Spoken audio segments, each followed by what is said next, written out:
Hello student, आज जो अपन topic कर रहे हैं this is rectification of error. 11th के सबसे टफ चैप्टर्स में इसकी काउंटिंग होती है। तो इस चैप्टर को मैं इलस्ट्रेशन वाइज जो है समझा रहा हूँ। आप बहुत ध्यान से को समझें और घर पे एक बार बहुत अच्छे से प्रैक्टिस करें। तो देखिए, रेक्टिफिकेशन ऑफ एरर क्या है कि जो हम गलतियाँ कर चुके हैं उनका रेक्टिफिकेशन है, यानी हम उनको सुधार करेंगे। तो हम इलस्ट्रेशन नंबर 1 से इसको देख रहे हैं। तो देखिए, इलस्ट्रेशन नंबर 1 सबसे पहले आपको कहते हैं इलस्ट्रेशन नंबर 1 में credit sale to Arun 7000 were not recorded, यानी अरुण को हमने माल बेचा लेकिन हमने उसको रिकॉर्ड नहीं किया। ये जो एरर है, ये एरर आपका कहलाता है ओमिशन का एरर, है ना, कि आप एंट्री करना ही भूल गए कि अरुण को माल बेचा था, आपने एंट्री नहीं की। तब इसको सुधारें कैसे? अरुण को माल बेच के एंट्री कर दो, Arun account debit to sales. भाई एंट्री करना भूल गए थे तो एंट्री कर दो, सही हो जाएगा। ऐसे ही क्रेडिट परचेज फ्रॉम ब्रिज 9000, हमने ब्रिज से परचेज किया 9000 का, तो एंट्री क्या होगी? परचेज की, purchase account debit to Brij. कहता है वर नॉट रिकॉर्डेड, हमने रिकॉर्ड नहीं किया, तो अब रिकॉर्ड कर दो, purchase account debit to Brij. इस तरीके से एरर ऑफ ओमिशन जो है इलस्ट्रेशन नंबर 1 में चलेगा। आगे के इलस्ट्रेशन आप करेंगे। इलस्ट्रेशन नंबर 2 है credit sale to Arun 7000 were recorded at 700। आपको एंट्री है जो अरुण को माल बेचा उसको 7000 से करनी थी, आपने 700 से की है, यानी 7000 से जो एंट्री करनी थी आपने 700 से की, तो इसका मतलब 6300 से आपको ये एंट्री और करनी चाहिए। दैट्स व्हाई आप ये एंट्री एक बार और करेंगे, Arun account debit to sales 6300 से ये हो गई, 700 से आप पहले ही कर चुके थे, कुल मिलाकर 7000 से ये एंट्री हो गई। ऐसे ही क्रेडिट परचेज फ्रॉम ब्रिज 9000 की परचेज किए तो परचेज टू ब्रिज, लेकिन हमने रिकॉर्ड सिर्फ 900 की। 9000 का अमाउंट था, हमने सिर्फ 900 ही रिकॉर्ड की, तो 8100 से ये रिकॉर्डिंग एक बार और कर देते हैं। तो same entry purchase account debit to Brij 8100 से ये एंट्री एक बार और हो जाएगी। सही है, तो ये भी हो गया, ये भी हो गया। इसी तरह से गोज ऑन है, आप इसको देख सकते हैं। आगे चलें। नेक्स्ट इलस्ट्रेशन है illustration number 3, credit sale to Arun 7000 were recorded at 7200, यानी जो चीज 7000 की थी आपने उसको 7200 रिकॉर्ड कर दी, यानी आपने 200 की रिकॉर्डिंग ज्यादा कर दी, एंट्री 200 रुपए से ज्यादा हो गई। तो कम करने के लिए काटना नहीं है, आप उसकी रिवर्स एंट्री कर दें, यानी आपने पहले अरुण टू सेल्स की थी ना, अब उसकी रिवर्स कर दें, क्या? Sale to Arun 200। इससे आपका जो अरुण है वो सेल और अरुण अकाउंट है वो दोनों ही 200 रुपीज से क्या हो गए? कम हो गए। ऐसे ही है credit for purchase from bridge 9000 की परचेज की थी, आपने उसको रिकॉर्ड कर लिया 9900, आपने 900 रुपए ज्यादा रिकॉर्ड कर लिए, तो ज्यादा को कम करने के लिए रिवर्स एंट्री कर दें, 900 रुपए की रिवर्स एंट्री होगी। वैसे एंट्री थी परचेज टू ब्रिज, आपने रिवर्स एंट्री की Brij account debit to purchase. इस तरीके से एंट्री आपकी हो रही है ना। ये इलस्ट्रेशन नंबर 3 है। आगे इलस्ट्रेशन नंबर 4 से तो अब थोड़ा समझने का काम ज्यादा है। Credit sale to Arun 7000 were recorded in purchase book, आपने उसको परचेज बुक में लिख दिया। ऐसे ट्रांजेक्शन को कैसे करते हैं देखें। ऐसे ट्रांजेक्शन करने के लिए आपको थोड़ा सा प्रैक्टिस ज्यादा करना पड़ेगा कि इसकी राइट एंट्री क्या होनी चाहिए थी, इसकी रॉन्ग एंट्री आपने क्या कर दी, और अब इसकी रेक्टिफाइड एंट्री क्या होनी चाहिए। वैसे एग्जाम में तो आपको सिर्फ है ना रेक्टिफाइड एंट्री ही करनी है, आपको राइट और रॉन्ग एंट्री तो केवल मैं समझाने के पॉइंट ऑफ व्यू से जो है वो बता रहा हूँ, एग्जाम में आपको करनी नहीं है। तो ये राइट, ये रॉन्ग और ये रेक्टिफाइड, ये 3 एंट्रीज का खेल है। तो देखिए इलस्ट्रेशन नंबर 4 में मैं आपको ये बात समझा रहा हूँ। जैसे इलस्ट्रेशन नंबर 4 का ए पॉइंट है क्रेडिट सेल टू अरुण 7000, तो इसकी सही एंट्री क्या होनी चाहिए थी? Arun account debit to sales, ये इसकी सही एंट्री होनी चाहिए थी पॉइंट नंबर ए के लिए, ठीक है। लेकिन हमने क्या किया, हमने गलती से उसको लिख दिया किसमें? परचेज बुक में, यानी हमने एंट्री क्या की होगी? Purchase account debit to Arun. तो सही एंट्री होनी चाहिए थी Arun account debit to sale, हमने गलत एंट्री क्या कर दी? Purchase to Arun. तो देखो रेक्टिफाइड एंट्री कैसे बनेगी। ये दोनों एंट्री केवल समझाने के लिए बता रहा हूँ, एग्जाम में करते नहीं है इनको, पर अभी समझने के लिए आप शुरू के इलस्ट्रेशन में हमेशा इन दोनों एंट्रीज को भी करें। तो अरुण जिसको डेबिट करना चाहिए था 7000 से, ये सब 7000 से, अरुण जिसको 7000 से डेबिट करना चाहिए था आपने डेबिट नहीं किया, कहाँ किया आपने? तो दैट्स व्हाई अरुण को डेबिट करो 7000। सेल जिसको क्रेडिट करना चाहिए था उसको आपने क्रेडिट नहीं किया, तो अब क्रेडिट कर दो 7000। और परचेज जिसको डेबिट नहीं करना चाहिए था आपने गलत एंट्री में उसको डेबिट कर दिया है, इसको कैंसिल करना चाहिए, दैट्स वाई परचेज को क्रेडिट कर दो इससे ये परचेज कैंसिल हो गई 7000। और अरुण जिसको क्रेडिट नहीं करना चाहिए था उसको डेबिट कर दो, तो ये वाला अमाउंट एक बार और यहाँ लिख दो 7000, ये इस वाले को कैंसिल करने के लिए, और ये वाला 7000 जो है वो इस वाले को लिखने के लिए। 7000 लिखना था और ये 7000 कैंसिल करना था। कुल मिला के अरुण डेबिट कितने से होगा? 14000 से। तो अरुण डेबिट हो गया 14000 से। सेल क्रेडिट करनी थी, क्रेडिट कर दी। परचेज डेबिट नहीं करनी थी तो उसको कैंसिल करने के लिए यहाँ क्या कर दिया? क्रेडिट कर दिया। सेल क्रेडिट करनी थी, उसको क्रेडिट किया है। कुल मिला के एंट्री हो गई Arun account debit 14000, to sale 7000, to purchase 7000। ऐसे एक एंट्री और करके देखते हैं। देखें पॉइंट नंबर बी,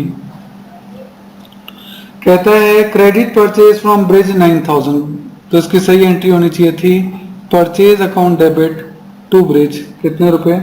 9000। ये एंट्री आपको 9000 से करनी थी। हमने इसको गलती से सेल्स अकाउंट में लिख दिया, यानी हमने क्या लिख दिया? Brij to sales 9000। अब इसकी रेक्टिफाइड एंट्री आपको करनी है। देखो परचेज को डेबिट करना ही था तो परचेज को डेबिट करो 9000 से। बी को क्रेडिट करना ही था ब्रिज को, तो ब्रिज को जो है क्रेडिट करो 9000 से। ब्रिज को डेबिट नहीं करना था तो उसको कैंसिल करने के लिए क्रेडिट करें, तो क्रेडिट किया हुआ है तो अमाउंट केवल सिर्फ अमाउंट जोड़ देते हैं। ये हो गया 9 और 9 18,000। और सेल को क्रेडिट नहीं करना था, उसको कैंसिल करने के लिए क्या कर दो? डेबिट कर दो 9000।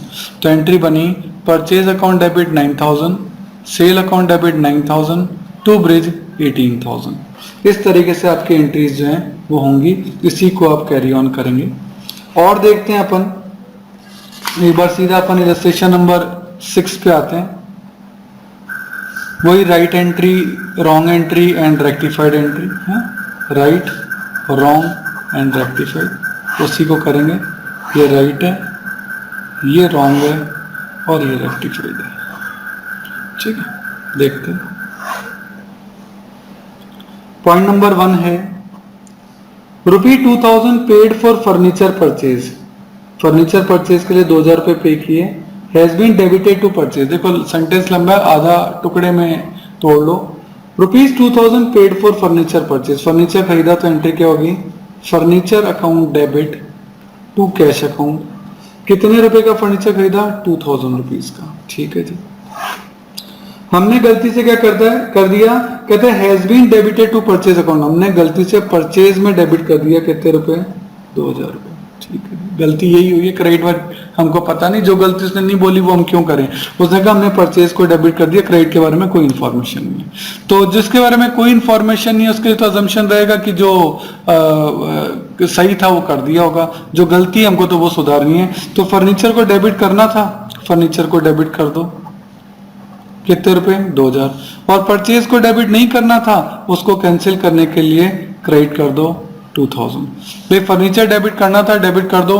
परचेज जिसको डेबिट नहीं करना था और हमने उसको डेबिट कर दिया तो उसको कैंसिल करने के लिए क्रेडिट कर दो। एंट्री क्या बनी? Furniture account debit to purchase 2000 rupees. आगे ₹3000 paid to Mohanlal for salary. Mohanlal को सैलरी के लिए हमने पे किए 3000। तो देखो मोहनलाल तो यहाँ पार्टी नहीं है, हमने तो सैलरी पे की है। हमको तो इस कंडीशन में सैलरी की एंट्री करनी है, तो हम एंट्री करेंगे क्या? Salary account debit to cash. आपने सैलरी पे किए कितने रुपए? 3000। लेकिन आपने गलती से क्या किया? कहते हैं वर डेबिटेड टू इस पर्सनल अकाउंट। हमने गलती से मोहनलाल के पर्सनल अकाउंट को डेबिट कर दिया, तो Mohanlal account debit to cash हमने ये कर दिया, है ना। तो कैश तो ठीक है। सैलरी जिसको डेबिट करना था हमने डेबिट नहीं किया, तो उसको पहले डेबिट करो। तो एंट्री लिखेंगे सैलरी अकाउंट डेबिट। और मोहनलाल जिसको डेबिट नहीं करना था उसको डेबिट कर दिया, तो उसको कैंसिल करने के लिए क्रेडिट कर दो टू मोहनलाल। तो एंट्री बनेगी salary account debit to Mohanlal 3000 rupees. सही है। एक और देखते हैं इस टाइप की एंट्री करके। ₹500 paid for proprietors medical bill. Proprietor के मेडिकल बिल पे किए, तो इसका मतलब उसका पर्सनल खर्चा पे किया, तो इसकी एंट्री होनी चाहिए थी drawings account debit to cash. कितने रुपए? 500 rupees. Were debited to sundry expense, हमने गलती से उसको बिजनेस के सन्ड्री एक्सपेंसेस मान लिया और sundry expenses account debit to cash कर दिया 500 रुपीज। तो गलती ये हो गई कि ड्राइंग्स को डेबिट करना था, सही एंट्री तो ये थी, हमने गलती से सन्ड्री एक्सपेंस को डेबिट कर दिया, गलत एंट्री है। तो ड्राइंग जिसको डेबिट करना है उसको डेबिट करो, ड्राइंग्स अकाउंट डेबिट 500, और सन्ड्री एक्सपेंस जिसको डेबिट नहीं करना था बट आपने गलती से डेबिट कर दिया है तो उसको कैंसिल करने के लिए लिखो टू सन्ड्री एक्सपेंसेस 500। तो एंट्री बनी drawings account debit to sundry expenses 500 rupees. इसी तरीके से ये पूरा टॉपिक आपका चलेगा। तो एग्जाम्पल को आपको कंप्लीट करना है। आगे देखते हैं इलस्ट्रेशन नंबर 7। अगर आपको मेरे वीडियोस पसंद आ रहे हैं तो देखिए एक लाइक शेयर और सब्सक्राइब तो बनता है, तो मेरी खुशी के लिए एक लाइक तो कर दीजिए। देखिए आपका टाइम बड़ा कीमती है, तो यदि नोट्स लिखने में आप अपना टाइम बचाना चाहते हैं और वर्कशीट भी गेट करना चाहते हैं तो इन सभी की पीडीएफ का लिंक नीचे डिस्क्रिप्शन में गिवन है, आप वहां जाके देख सकते हैं। उसमें भी इसी टाइप की एंट्री, पहले राइट एंट्री, फिर रॉन्ग एंट्री और फिर रेक्टिफाइड, राइट रॉन्ग और देन रेक्टिफाइड।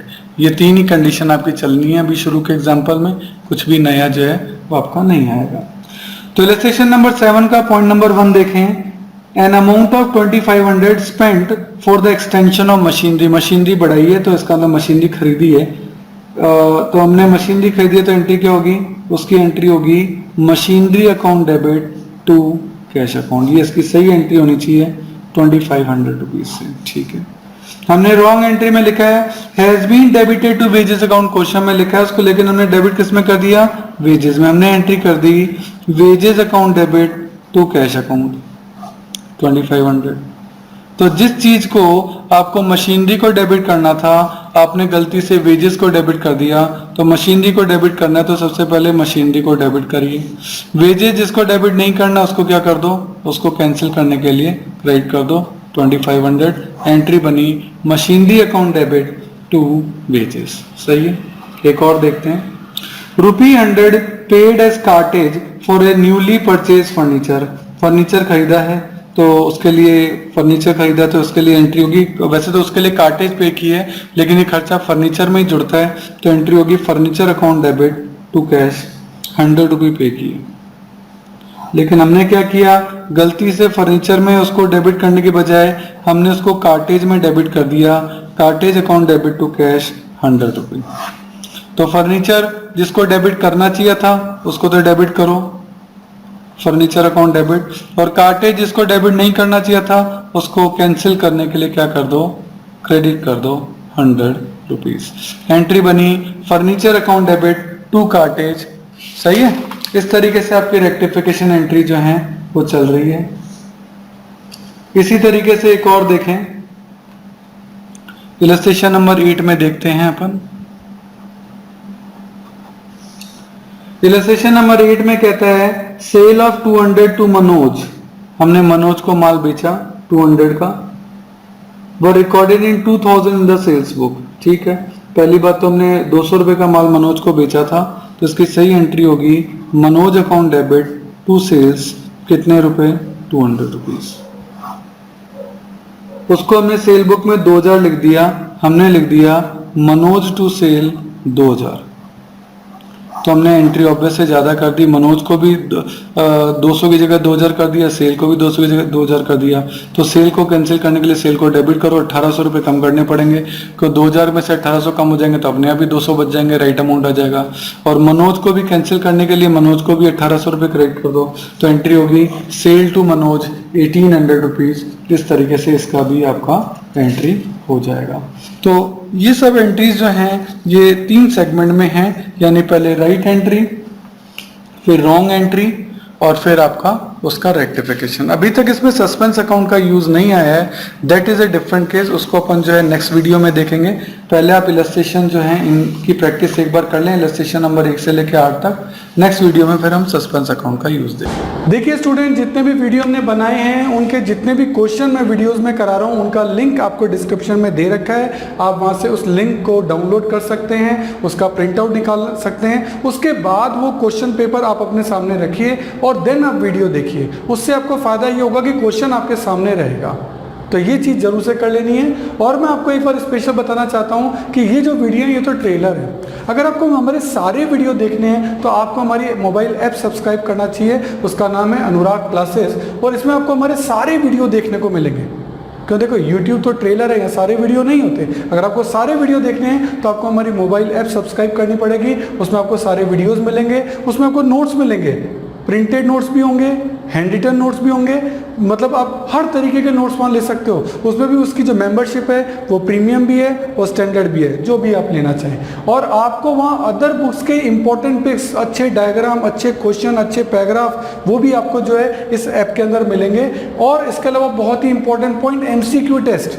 MCQ टेस्ट का पैनल है जिसमें आप जितने भी टेस्ट वहाँ देंगे उसमें ऑप्शंस होंगे ABCD, उसमें ट्रू एंड फॉल्स के क्वेश्चन होंगे, उसमें फिल इन द ब्लैंक्स के क्वेश्चन होंगे। आपने 40 क्वेश्चन का टेस्ट दिया, जैसे ही सबमिट किया विदिन 5 सेकेंड्स आपका रिजल्ट आपके सामने है। तो ये मोबाइल ऐप मैं जरूर चाहूँगा आप जरूर से सब्सक्राइब करिए। मेरा नंबर है 9829224488। आप ऑफिस आवर्स में कभी भी मुझे कॉल कर सकते हैं। Thank you. देखिए स्टूडेंट, हमारे चैनल से जुड़ने का फायदा आपको नेक्स्ट 7 इयर्स तक मिलेगा क्योंकि हमारी रेंज बहुत बड़ी है। नॉर्मली आप चैनल्स पे देखेंगे वो 1 या 2 या 3 सब्जेक्ट पढ़ा रहे हैं, लेकिन मैं आपको बहुत बड़ी रेंज दूंगा। यदि आपकी और मेरी ट्यूनिंग जमती है तो ये बहुत लॉन्ग लास्टिंग रहेगी और वो ट्यूनअप में आपको बार बार नई ट्यूनअप नहीं करनी पड़ेगी क्योंकि आपकी ट्यून मुझसे जम चुकी है। क्यों? क्योंकि मैं आपको बता रहा हूँ कि मैं 11th में आपकी अकाउंट्स, स्टेट्स और माइक्रो इकोनॉमिक्स लूंगा। 12th में मैं आपकी अकाउंट्स, मैक्रो और इंडियन इको लूंगा।